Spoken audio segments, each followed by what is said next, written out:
இல்ல. ஆண்டவனும் நானும் இங்க அண்ணன் தம்பி கேளு புள்ள.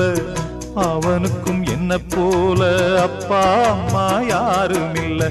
ஓடும் நதி ஒருத்தனுக்கு சொந்தம் இல்லை அம்மா.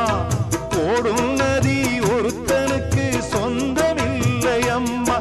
இங்கு ஓட்டை கூரை வீட்டுக்காரன் சொந்தமெல்லாம் சும்மா. இங்கு ஓட்டை கூரை வீட்டுக்காரன் சொந்தமெல்லாம் சும்மா. ஆத்துக்கு பக்கம் ஆத்துக்கு பக்கம் ஆத்து சுரக்கிற ஊத்துக்கு பக்கம் யாரோ வச்ச தென்ன. இது நம்பி இருக்குது மண்ண.